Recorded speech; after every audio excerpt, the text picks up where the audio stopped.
का विस्तार कैसे होगा। इसलिए गोस्वामी जी ने भगवान शंकर के कहने पर ये आज्ञा विश्वनाथ जी ने गोस्वामी जी को दी। तब गोस्वामी जी ने अवधी भाषा में इसकी रचना की और इस अवधी भाषा का प्रभाव आप दर्शन करिए। पूरे धरती पर जहां जहां सनातनी है, जिसको तनिक भी, जो सनातनी नहीं है और उसको तनिक भी यदि सनातन से लगाव है, ऐसा कोई जीव आपको नहीं मिलेगा, व्यक्तित्व नहीं मिलेगा जिसको मानस की एक चौपाई कम से कम याद न हो। वो कभी जीवन में पढ़ा नहीं होगा, कभी देखा नहीं होगा, लेकिन उसको पता भी नहीं है कि ये मानस जी की चौपाई है, लेकिन याद है। हाँ? दोहा याद है, श्री गुरु चरण सरोज निज मन मुकुर सुधारि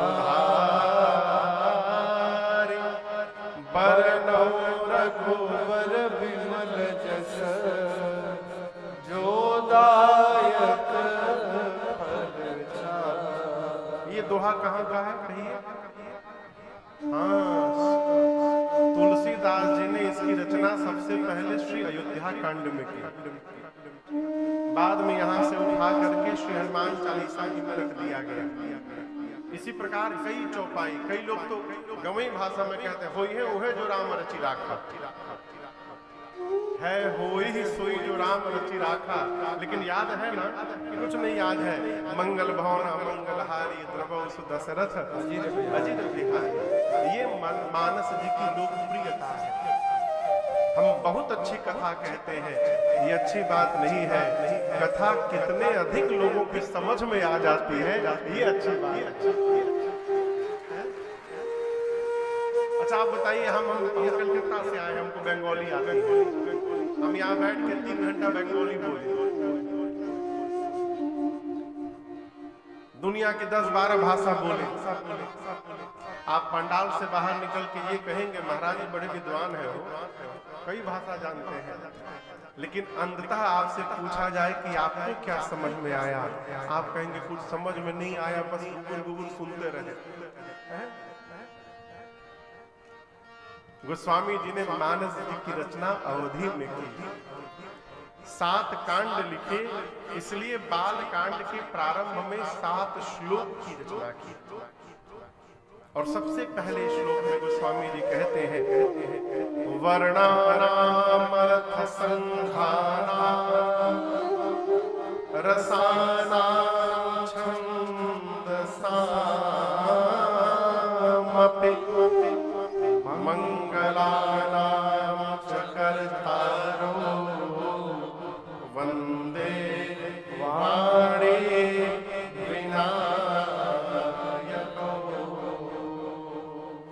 प्रथम श्लोक में ही गोस्वामी तुलसीदास जी ने एक ही साथ गणपति भगवान और मां सरस्वती जी की संयुक्त वंदना की। अलग अलग श्लोक नहीं लिखे, एक ही श्लोक में दोनों की वंदना की। क्यों? जितने विद्यार्थी हैं सबको मां सरस्वती और गणपति भगवान की नित्य वंदना करनी चाहिए। क्यों? गणपति भगवान बुद्धिदाता है और सरस्वती मैया बोलने की कला प्रदान करती है। गोस्वामी जी कहते हैं, मैं भगवत चरित्र को लिखने जा रहा हूँ, असंभव को संभव करने जा रहा हूँ, इसलिए जब तक आप दोनों की कृपा नहीं होगी तब तक ये कार्य पूर्ण होने वाला नहीं है। इसलिए पहले श्लोक में ही गणपति भगवान और सरस्वती जी की वंदना की।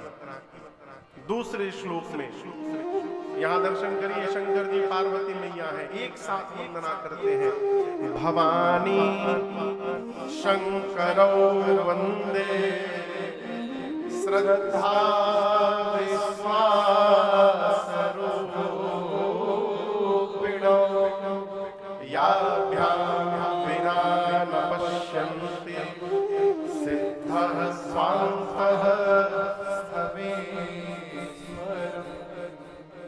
एक साथ भगवान शंकर और माँ पार्वती की वंदना करते हैं। लेकिन यहाँ दर्शन करिए, शंकर पार्वती की नहीं कहे, पार्वती शंकर की शंकर। बड़ा अंतर है दोनों में। ये नहीं कहते मैं शंकर जी और पार्वती जी की वंदना कर रहा हूँ। किसकी कर रहा हूँ? पार्वती जी और शंकर जी की। भवानी शंकरो वंदे। क्यों? पार्वती मैया श्रद्धा है। पार्वती जी क्या है? और भगवान शंकर विश्वास है। भगवान शंकर की कृपा चाहिए तो पार्वती जी की शरण में जाना पड़ेगा। राम जी की कृपा चाहिए तो शंकर जी की शरण में जाना पड़ेगा। जीवन में जब तक श्रद्धा नहीं होगी तब तक विश्वास जन्म लेने वाला नहीं होगा। आप में से कई लोग किसान भी होंगे, कई लोग व्यापार भी करने वाले होंगे, कई लोग डॉक्टर होंगे, कई लॉयर होंगे, कई लोग नौकरी भी करते होंगे, कई लोग पढ़ते भी होंगे। आप कोई भी काम करिए, परंतु आपके द्वारा किए गए कार्य के प्रति अजीत बाबू, यदि आपकी श्रद्धा नहीं है और आपका विश्वास नहीं है अपना, तो आपका कार्य कभी पूर्ण होने वाला नहीं है।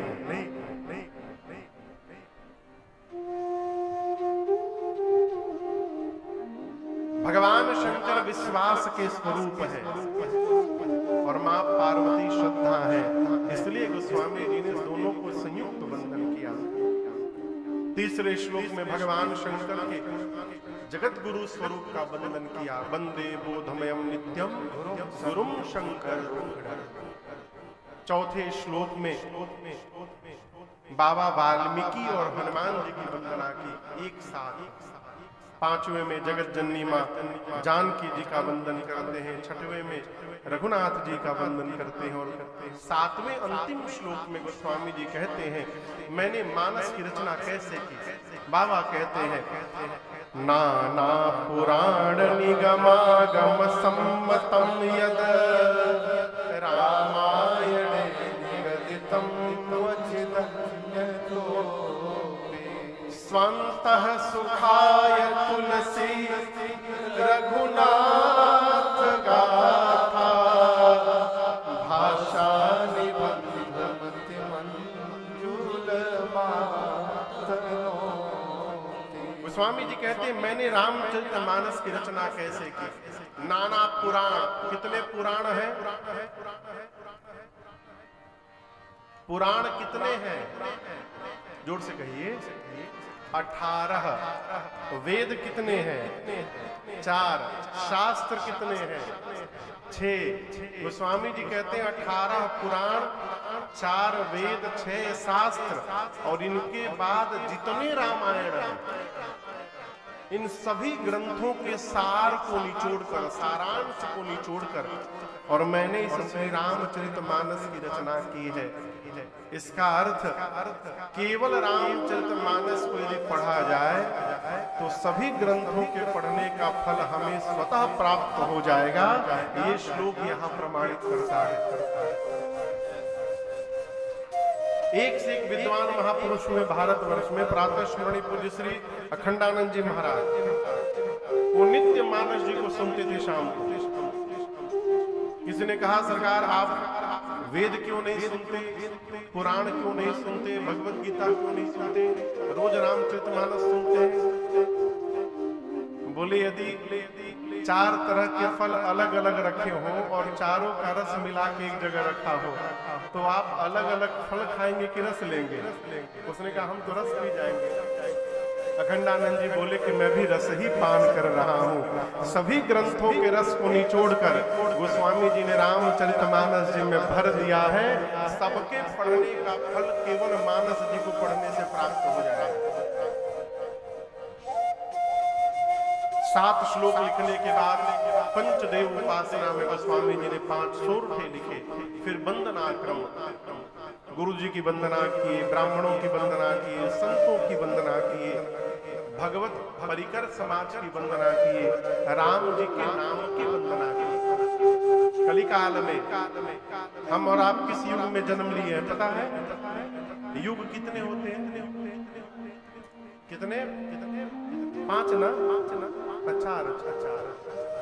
सबसे पहला युग, दूसरा, हाँ, अरे कौन ना कौन तो लही जाएगा, बोल दीजिए कौन ना। पहला युग सतयुग, दूसरा त्रेता, तीसरा द्वापर, चौथा कलयुग। इन चारों युग में सबसे बढ़िया युग कौन सा है?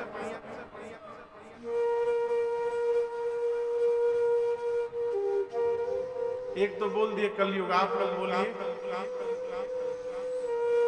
सबसे बढ़िया युग कौन सा है? अजीत बाबू आप बोलिए। सतयुग। उनके अनुसार सतयुग बहुत बढ़िया है। और आप बताइए।